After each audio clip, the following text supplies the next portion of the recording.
Hello बच्चों, आज हम डिस्कस करने जा रहे हैं न्यूटन्स लॉ का मतलब स्ट्रिंग पुली सिस्टम का टाइप 5 कॉन्सेप्ट। मतलब ये टाइप 5 प्रॉब्लम से रिलेटेड कॉन्सेप्ट है और ये मेरा सेल्फ रिसर्च कॉन्सेप्ट है। इसमें हम कई तरह का आपको कॉन्सेप्ट देंगे और जिससे कि आपका सारा प्रॉब्लम मैक्सिमम प्रॉब्लम आपका बन जाएगा, चाहे जिस किताब से आप बनाएं आपका बन जाएगा। ये आपका टाइप प्रॉब्लम से रिलेटेड कॉन्सेप्ट है और इसमें जो हम बात करेंगे, देखिए इसके पहले टाइप में हमने बात किया था पिछले लेक्चर में motion of the connected bodies, motion of the connected bodies.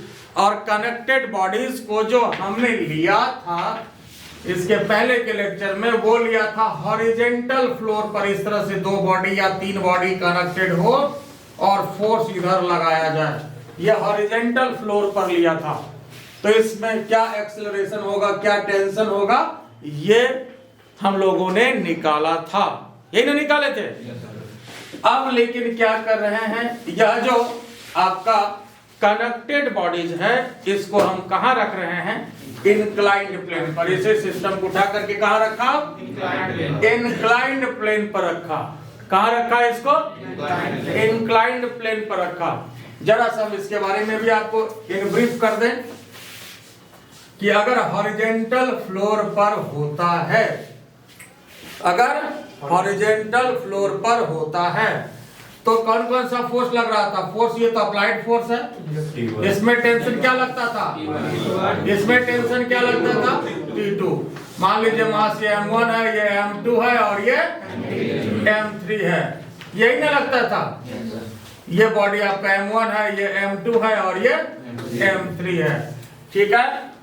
तो इतना ही फोर्स इसमें लगता था। बाकी इसमें mg की बात तो नहीं करते थे। क्यों नहीं करते थे कि नीचे mg और ऊपर नॉर्मल रिएक्शन दोनों क्या होता है, एक दूसरे को बैलेंस कर लेता है। mg नीचे और नॉर्मल रिएक्शन दोनों क्या करता है, एक दूसरे को बैलेंस कर लेता है, इसलिए इसमें mg वाली कोई बात नहीं होती थी, ठीक है। लेकिन अगर इंक्लाइंड प्लेन पर बॉडी होता है, जरा देखिए इंक्लाइंड प्लेन पर अगर बॉडी होता है, हम यहां पर ध्यान से देखिए, अगर हम 2 ही बॉडी की बात करें, सपोज हमने इस फिगर में फाइनली 3 बॉडी बनाया है, इस पर हम बात करेंगे, लेकिन समझने के लिए हम पहले 2 ही बॉडी दे रहे हैं आपको, ठीक है। अगर 2 ही बॉडी इंक्लाइंड प्लेन पर है तो कौन कौन सा फोर्स यहां पर लग रहा है, जरा देखिए। तो एक तो यहां पर टेंशन लगेगा, जो भी एक ही यहां धागा है तो T1 ही होगा, ठीक है। और ये मान लीजिए M1 है और ये मान लीजिए M2 है। तो चूंकि इंक्लाइंड प्लेन पर बॉडी है, इस वजह से इसका जो mg का कंपोनेंट होगा इधर लगेगा और ये क्या लगेगा, m2g साइन थीटा, अगर ये एंगल थीटा है तो, ठीक है। और उसी तरह से एक इसका भी तो कंपोनेंट इधर की तरफ लगेगा, ये कितना लगेगा, m1g साइन थीटा। तो जब हॉरिजेंटल फ्लोर पर था तो ये कंपोनेंट की कोई जरूरत नहीं थी, mg और नॉर्मल रिएक्शन ये बैलेंस कर रहा था।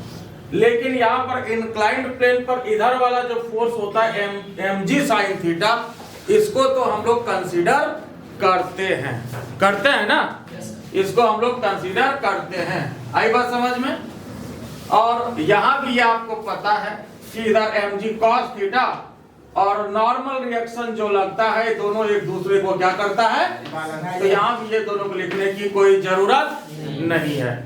तो इंक्लाइंड प्लेन पर भी जो काम का फोर्स होता है तो वो आपका क्या होता है साहब, नीचे की तरफ mg साइन थीटा। अब m1 है तो m1g, m2 है तो m2g साइन थीटा, जो भी हो।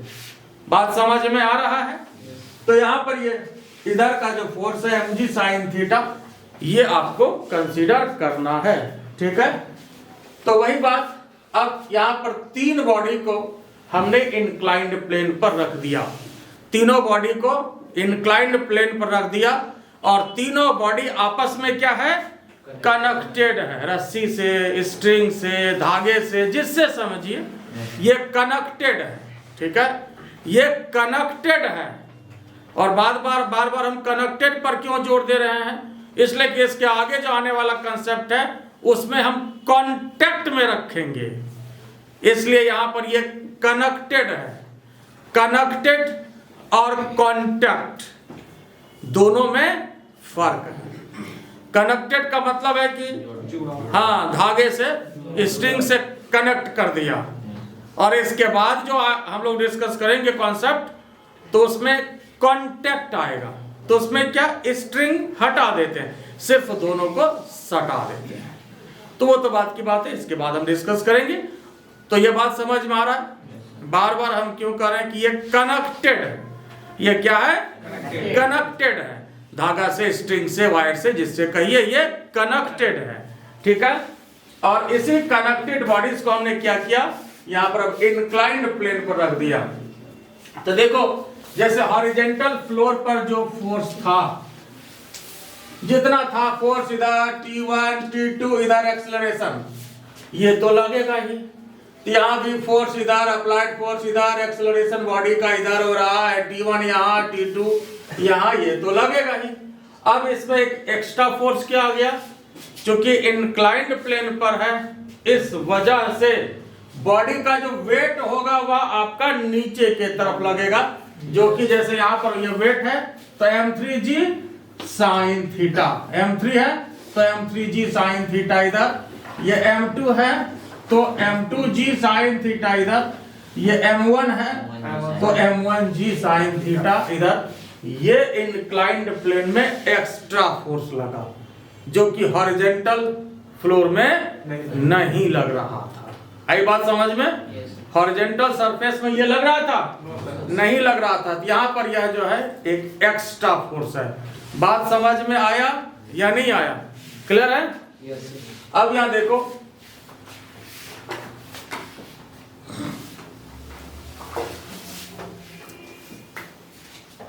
इसका वो हटा रहे हैं, तरीका यहाँ भी वही होगा, निकालना क्या, एक्सेलरेशन निकालना है और टेंशन निकालना है। क्या क्या निकालना है? एक्सेलरेशन निकालना है और टेंशन निकालना है। फिर से बोलो, क्या निकालना है? एक्सेलरेशन और टेंशन निकालना है। तो टारगेट तो फिर वही है, फिर तरीका वही होगा। रिजल्टेंट फोर्स की जब हम बात करेंगे तो बड़े फोर्स में छोटे फोर्स को घटा देना है, बड़े फोर्स में छोटे फोर्स को घटा देना है। वो किसके बराबर होगा? मास इनटू एक्सेलरेशन के बराबर होगा। किसके बराबर होगा? मास इनटू एक्सेलरेशन के बराबर होगा। मास किसका होगा? जिस बॉडी का एक्सेलरेशन लेंगे उसका होगा। मास किसका होगा? जिस बॉडी का एक्सेलरेशन लेंगे उसका होगा। ये दूसरा बात। और तीसरी बात, सबसे बड़ा टेक्निक ट्रिक इसका, जिस बॉडी पर रिजल्टेंट फोर्स लेंगे उसके जस्ट आगे देखना है, उसके जस्ट पीछे देखना। जैसे इस पर बात करेंगे तो इसके जस्ट आगे देखना, इसके जस्ट इधर उधर पूरी बात है। बात समझ गए? इस बॉडी के जस्ट आगे देखना, इस बॉडी के जस्ट पीछे देखना, इधर उधर नहीं देखना। तो ये रिजल्टेंट फोर्स ऑन M1 की बात करें। Resultant force on M1, resultant force on M1, M1 पर रिजल्टेंट फोर्स कितना होगा साहब, जरा बोला जाए तो क्या करेंगे? बड़ा फोर्स इसमें कौन सा है? ये F है। जिधर बॉडी का मोशन होता है या हम जिधर बॉडी का मोशन मानते हैं, उधर वाला फोर्स बड़ा फोर्स होगा, चाहे हो या नहीं हो। जिधर हम मानेंगे उधर वाला फोर्स बड़ा फोर्स होगा। अब जैसे यहाँ मन में हो सकता है कि यहाँ देखो, एक्सेलरेशन किधर मान रहे हैं? हम ऊपर मान रहे हैं। ये जगह कोई जरूरी है कि ऊपर जाए, क्योंकि इंक्लाइंड प्लेन है। हो सकता है कि हम ऊपर खींचे लेकिन फिर भी बॉडी नीचे आ जाए, ऐसा हो सकता है ना? बॉडी ज्यादा दमदार हो मेरे से, है ना? ऐसा होगा नहीं, लेकिन हो सकता है ना? ऐसा होगा नहीं, लेकिन हो सकता है कि ऊपर खींचा लेकिन नीचे भी आ जाए, ऐसा भी हो सकता है। तो वैसे स्थिति में आंसर हमारा निगेटिव आएगा। ठीक है, वैसे स्थिति में आंसर क्या आएगा साहब? निगेटिव आएगा। चिंता की बात नहीं है, निगेटिव आंसर है। इसका मतलब है कि ऊपर खींच नहीं पाए, खींचने के बजाय बॉडी नीचे चला गया और कोई खास बात नहीं है। आंसर अगर मान लो कि 5 आना चाहिए और -5 आ गया तो वैल्यू तो उतना ही रहेगा, फर्क यह है कि ऊपर जाने के बजाय नीचे चला गया। बात समझ में आया? ऐसा नहीं कि आपका गलत हो जाएगा। ठीक है, बात क्लियर?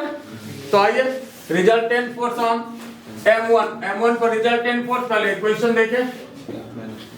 हाँ, F minus T1 minus M1G, दोनों घटेगा, दोनों इसी डायरेक्शन में है, इज इक्वल टू क्या होगा साहब? मास इनटू, ये इक्वेशन फर्स्ट। बोलो कोई तकलीफ इसमें? ये समझ गए? ठीक बात है। अब इसके लिए बात करो।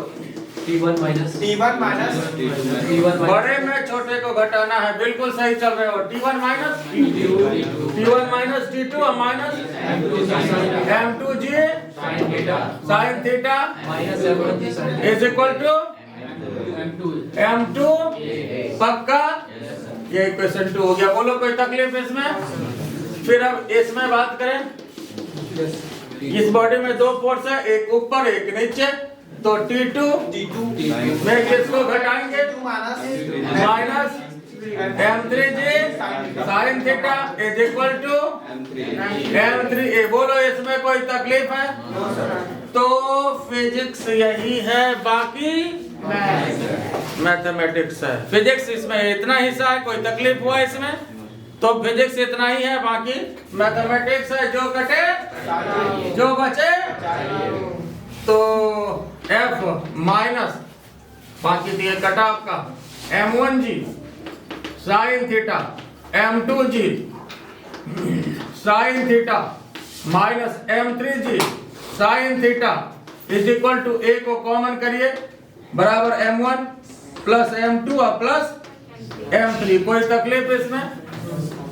F माइनस, अब यहां देखिए G साइन थीटा को कॉमन कर लीजिए, G साइन थीटा को कॉमन कर ले साहब, तो क्या बचा? M1 प्लस M2 और प्लस, ठीक है? तो ठीक बात है। यहाँ पर A M1 प्लस M2 और plus M3।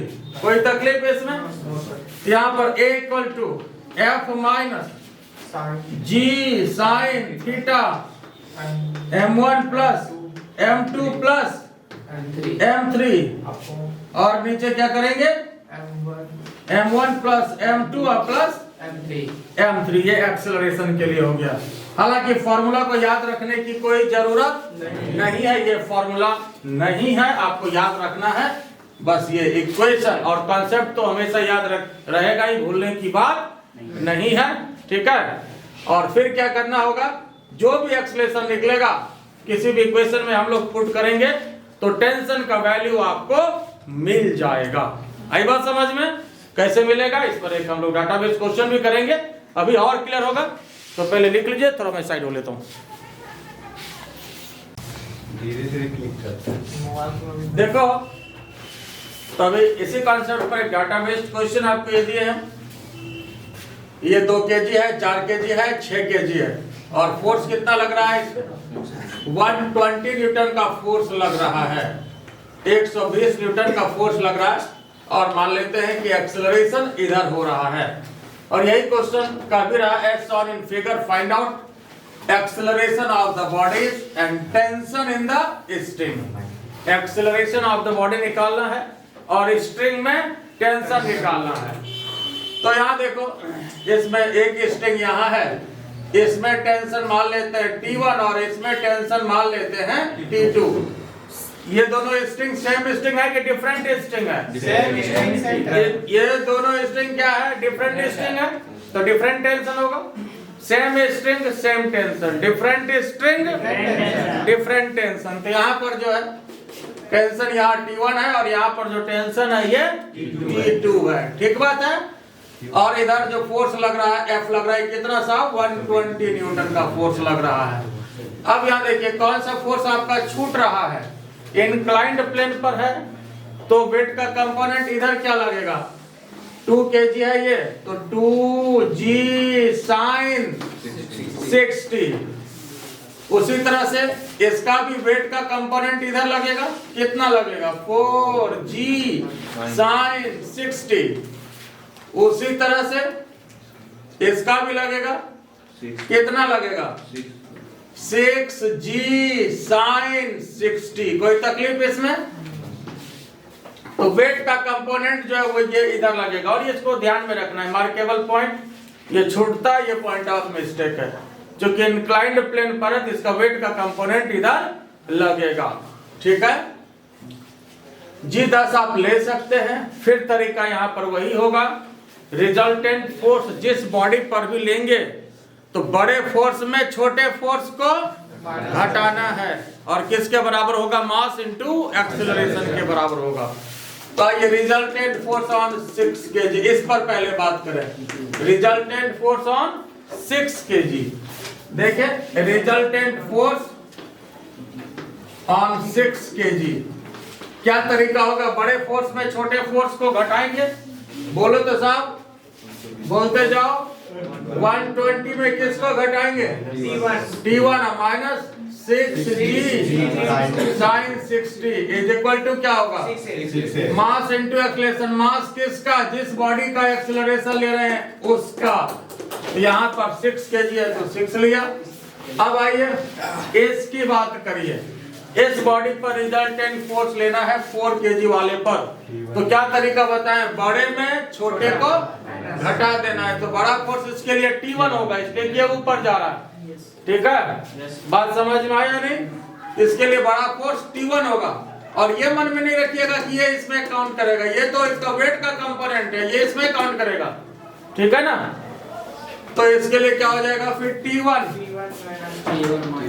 T1 minus T2 minus 4g sin 60 is equal to 4a। कोई तकलीफ इसमें? ठीक बात है।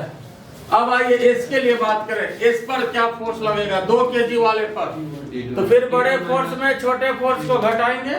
तो T2 में किसको घटाएंगे 2g sin 60 is equal to 2a। बात समझ में आया नहीं? तो इस बॉडी पर रिजल्टेंट फोर्स लेंगे तो बड़ा फोर्स T2 है, छोटा ये है। अब ये जो फोर्स है ये इसमें शामिल नहीं होगा, ये मन में नहीं रखना है कि ये शामिल होगा, ये तो इसके वेट का कंपोनेंट है, ये इस पर फोर्स लग रहा है, इसका फोर्स है, ठीक है। तो आई बात समझ में? तो बस फिजिक्स तो इतना ही है, बाकी अब मैथमेटिक्स है, जो कटे कटाइए, जो बचे बचाइए। तो अब यहाँ पर देखो 6g sin 60 minus 4g sin 60 minus 2g sin 60 equal to कितना 6 4 10 2 12 6 4 10 10 2 इतना ही होगा। अब आइए थोड़ा इसको सॉल्व कर ले। g 10 है 60 हो गया, sin कितना हो गया √3/2 दे दे, हालांकि सब में sin 60 ही है तो कॉमन भी निकाल सकते, निकाल लें ज्यादा ठीक होगा। g sin 60 को ये कितना होगा देखो तो सब में तो 6g sin 60 4g sin 60 2g sin 60 ये सब जुट जाएगा। देखो तो 6g sin 60 4g sin 60 2g sin 60 6 4 10 2 12g sin 60। देखो कोई तकलीफ है इसमें? देख लो तो 6g sin 60 4g sin 60 2g sin 60 ये तो तीनों ही तो जुट गए ना आपस में, ठीक है। तो g हो गया 10 sin 60 कितना साहब √3/2 इक्वल टू 12a, ये 60 हो गया। तो 120 में 60 √3 इज इक्वल टू 12a। इसके बाद मैं इधर लिख देता हूं, नीचे कट जाएगा।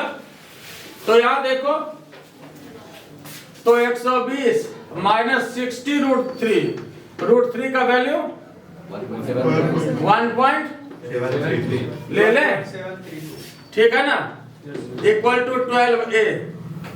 और ये लगभग कितना आएगा बताओ तो? 103.9, इतना ना, चलो ठीक, इतना होगा। अब यही देखो, अगर ये वैल्यू 120 से ज्यादा आता, सपोज ये वैल्यू जो आ रहा है लगभग 103-4 के आसपास के आ रहा है, अगर ये वैल्यू 120 से ज्यादा आ जाता तो एक्सेलरेशन क्या हो जाएगा? निगेटिव। लेकिन अभी संजोग अच्छा है, निगेटिव नहीं है, ऊपर ही बढ़ जाएगा। तो एक्सेलरेशन कितना हो गया? 120 माइनस 103.9 नीचे 12। सॉल्व करिएगा कितना आता है? 1.34। ठीक है, इतना ही आएगा। तो 1.34 मीटर पर सेकेंड स्क्वायर का एक्सेलरेशन प्रोड्यूस हुआ। और अगर इससे फोर्स अगर कम लग जाता, मान लो अगर, तो ऐसे स्थिति में इधर वाला फोर्स जो है ये ज्यादा होना चाहिए। अगर यही अगर ज्यादा हो जाता 120 से, तब आंसर क्या आ जाता? निगेटिव आ जाता। इसका मतलब है कि ऊपर हम लोग खींच तो रहे हैं, लेकिन खिंचा नहीं रहा है, बॉडी ज्यादा दमदार हो गया। आई बात समझ में? बात क्लियर हुआ या नहीं हुआ? ठीक है, तो यहाँ पर एक्सेलरेशन तो निकल गया और टेंशन का टेंशन भी दूर हो जाएगा, नहीं? Yes.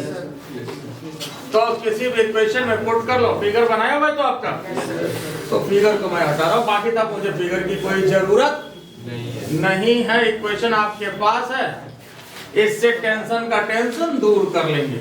Equation 1. ये यहाँ पर जो चलिए 1 में ही चलो, फ्रॉम इक्वेशन 1 आइए।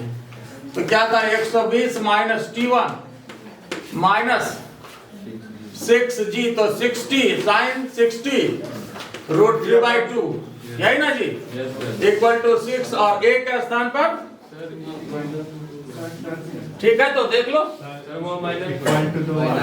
यहाँ पर ये माइनस साइन है, ठीक है, ठीक है। तो और एक्सप्रेशन कितना है? 1.34, यही ना। अब इसको सॉल्व कर लीजिए, जो आ जाता है।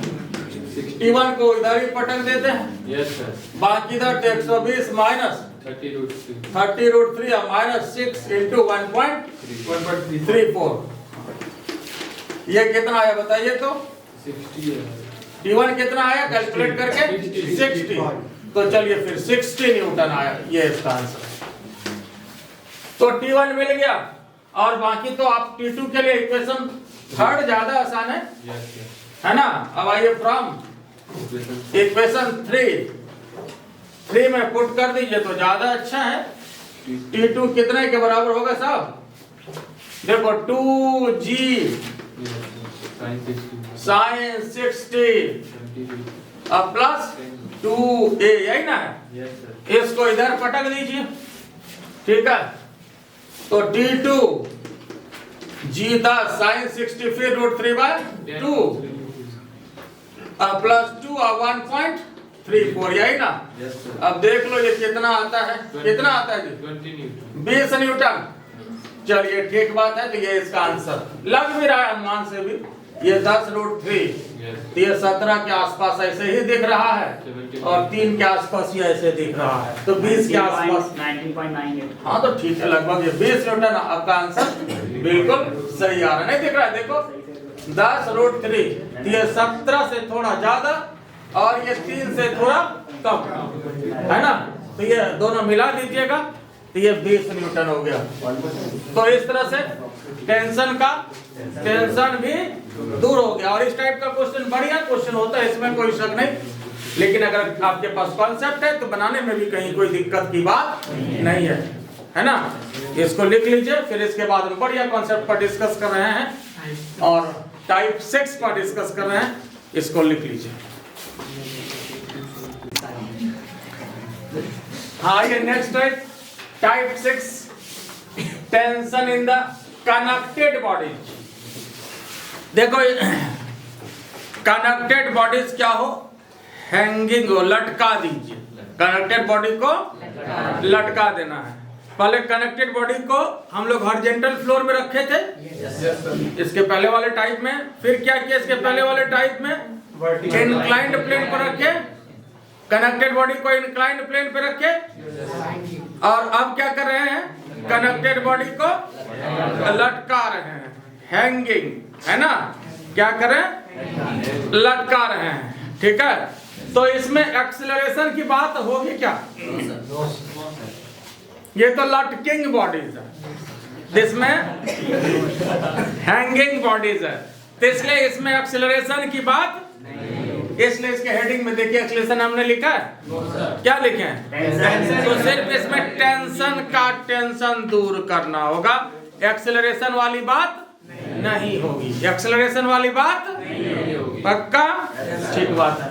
अच्छा ये बताओ, जैसे 3 बॉडी है, तीनों इस तरह से लटक रहा है, तो अकॉर्डिंग टू कॉमन सेंस बताओ, अकॉर्डिंग टू कॉमन सेंस जो है ये बताओ कि सबसे ज्यादा टेंशन किस धागे में होगा, किस धागे में होगा, ऊपर वाले।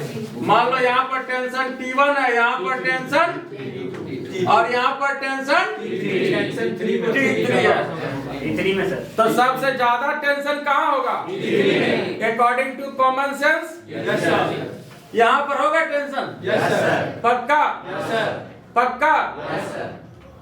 तो कॉमन सेंस तो ठीक ठाक काम कर रहा है आप लोगों का, है ना। अब देखो जिसका नहीं समझ में आए तो इसको प्रैक्टिकल तौर पर ऐसे समझो, है ना, ऐसे समझो। जैसे मान लो सबसे पहले तुमको लटका दिए, हाँ बताओ नाम अपना, शुभम कुमार, है ना, सबसे पहले तुमको लटका दिए और उसके बाद तुम्हारा पैर पकड़ के लटका दिए हर्षित को, है ना, और उसके बाद उसका पैर पकड़ के लटका दिए राजीव को। समझ में आ रहा है, फिर सुनो, सबसे पहले किसको लटकाए, शुभम को, हाँ उसके बाद किसको लटकाए, हाँ उसके बाद किसको लटकाए, राजीव को। अब ये बताओ सबसे ज्यादा टेंशन किसको होगा, बात समझ में आया, सबसे ऊपर जो लटका है उसको सबसे ज्यादा टेंशन होगा, और उसका पैर पकड़ के कौन लटक रहा है, तो उससे कम टेंशन होगा किसको, हर्षित को, उससे कम टेंशन किसको होगा, वो तो आराम से झूलेगा चुपचाप पैर पकड़, नहीं, बात समझ में आया। अगर अभी नहीं समझ में आया तो बोलो लटका करके देखते हैं, समझ में आ गया, ठीक है, चलो समझ में आ गया तो अच्छी बात है, आ जाइए। तो ये बात क्लियर हो गया, तो सबसे ज्यादा टेंशन किसको होता है, ऊपर वाले को, है ना। शिवम का तो मिजाज ठंडा हो जाएगा, इसका दोनों लटक रहा है ना, बात समझ गए ना। और नीचे वाला तो आराम से झूलेगा, इसलिए उसके नीचे तो कोई लटक नहीं रहा, है ना, बात समझ में आ गया, ठीक बात है। तो यहाँ पर टेंशन T3, यहाँ टेंशन T2 और यहाँ टेंशन T1, और अकॉर्डिंग टू कॉमन सेंस भी अभी आप ठीक समझ रहे हैं कि T3 क्या होगा, ज्यादा होगा T2 से, और T2 ज्यादा होगा T1 से, इस तरह से। तो T1 से ज्यादा T2 और T2 से ज्यादा, कोई तकलीफ है इसमें। अब होगा कितना ये निकालना है, तो इसके लिए फोर्स डायग्राम की बात तो जरा देखें। यहाँ मान लिया टेंशन T1, यहाँ मान लिया T2, यहाँ मान लिया T3, ये मास M1 है, ये M2 है और ये, ठीक है। तो अब नीचे जो वेट लगेगा M1G, इधर लगेगा M2G, इधर लगेगा M3G, समझे जी, हाँ जी, ठीक बात है। यहाँ पर इसके साथ इसको प्लस कर दीजिए, इसके साथ इसको प्लस कर दीजिए, दोनों तो नीचे लग रहा है ना। फिर सुनो, M1G नीचे, यहाँ M2G फिर नीचे, यहाँ M3G फिर नीचे, वेट तो नीचे लगेगा ना, ठीक बात है। अब इसमें एक्सेलरेशन वाली कोई बात है क्या, एक्सेलरेशन वाली कोई बात नहीं है। फिर सुनिए, T1 T2 T3 ये तो था ही, ठीक है, T1 T2 T3 ये तो था ही, M1G इधर, M2G इधर, M3G इधर, बात समझ में आ रहा है ना, यहाँ तक कोई दिक्कत। देखिए तो यहाँ जो है निकलेगा क्या, टेंशन निकलेगा, एक्सेलरेशन तो होगा नहीं, इसलिए कि ये बॉडी जो है ऑलरेडी यहाँ पर ये टंगा हुआ है, ये तो बंधा हुआ है, तो एक्सेलरेशन वाली बात नहीं होगी, इसमें टेंशन की बात होगी। अब यहाँ देखो जब यहाँ पर आप फोर्स की बात करेंगे तो ऊपर वाला फोर्स और नीचे वाला फोर्स दोनों क्या करेगा, एक दूसरे को बैलेंस करेगा, बराबर होगा। अब यहाँ पर resultant force is equal to mass into acceleration वाली बात नहीं होगी, है ना। मान लो अगर सपोज थोड़ी देर के लिए लेते भी हो तो रिजल्टेंट फोर्स जैसे मान लो बड़े फोर्स में छोटे फोर्स को घटाए और मास इनटू एक्सेलरेशन, और एक्सेलरेशन इसमें क्या होगा, लड्डू जीरो। इसका मतलब F1 बराबर F2। इसका मतलब आगे वाला फोर्स और पीछे वाला फोर्स दोनों क्या होगा, मतलब ऊपर वाला फोर्स और नीचे वाला फोर्स दोनों क्या होगा, बराबर। बात समझ गए ना, क्योंकि एक्सेलरेशन तो है नहीं, इसलिए अगर रिजल्टेंट फोर्स लेते भी हो सपोज तो F1 minus F2 is equal to mass into, तो एक्सेलरेशन कितना, तो F1 बराबर। बात समझ में आया। इसलिए ऊपर वाला फोर्स नीचे वाला फोर्स दोनों क्या होगा, एक दूसरे को बैलेंस करेगा। ऊपर वाला फोर्स नीचे वाला फोर्स दोनों एक दूसरे को बैलेंस करेगा। बात समझ में आया। तो अब यहाँ पर देखो, आइए सबसे पहले अब इसकी बात हम करते हैं। तो T1 किसके बराबर होगा, M1G के बराबर हो जाएगा। नीचे से यहां शुरू करें तो T1 देखो किसके बराबर हो जाएगा, M1G के बराबर हो जाएगा। कोई तकलीफ इसमें, T1 किसके बराबर हो जाएगा, M1G के बराबर हो जाएगा। ठीक है, तो ये तो टेंशन निकल गया, ये T1। अब आइए फिर T2 की बात। T2 की बात करें तो इसके जस्ट नीचे देखना है। यहाँ भी वही कॉन्सेप्ट है, यहाँ T2 देखना है ना, तो इस बॉडी के जस्ट फिर नीचे देखना है। T2 की बात करें तो इसके जस्ट नीचे क्या लग रहा है बताओ, यहाँ देखो एक T1 है, T1 है और प्लस M2G है। तो T1 तो है ही और प्लस M2G है। आई बात समझ में। और T1 जो है इसके स्थान पर कितना भी हम लोग लिखे थे, M1G और प्लस M2G। तो T2 इक्वल टू बाकी G कॉमन ले सकते हैं आप, M1 plus M2 into G। तो ये आपका टेंशन आपका T2 हो गया। बोलो कोई तकलीफ है, बात समझ में आया कि नहीं, ठीक है। तो ठीक बात है। अब ये बताओ फिर T3 की बात करिए। तो T3 लेना है तो इस बॉडी के जस्ट नीचे देखना है। T3 लेना है तो T3 लेना है तो इस बॉडी के जस्ट नीचे देखना है। तो क्या है साहब, T2 प्लस M3G।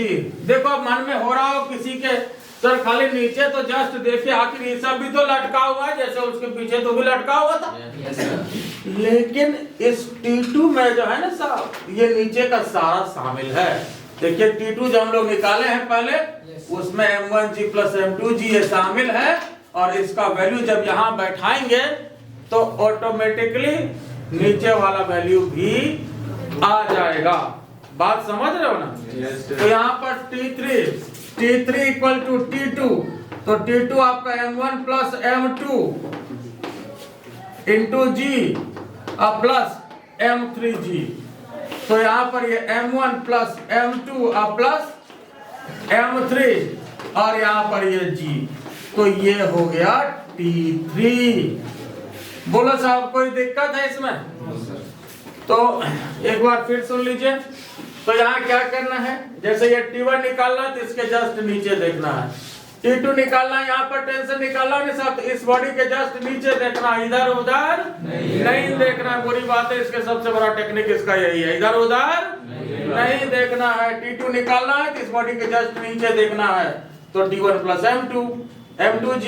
फिर T3 निकालना है ना साहब, तो इस बॉडी के जस्ट नीचे देखना है। जैसे T3 निकालना है तो यहाँ पर क्या हो जाएगा, इस बॉडी के जस्ट नीचे क्या लिखे हैं, T2 प्लस M3G।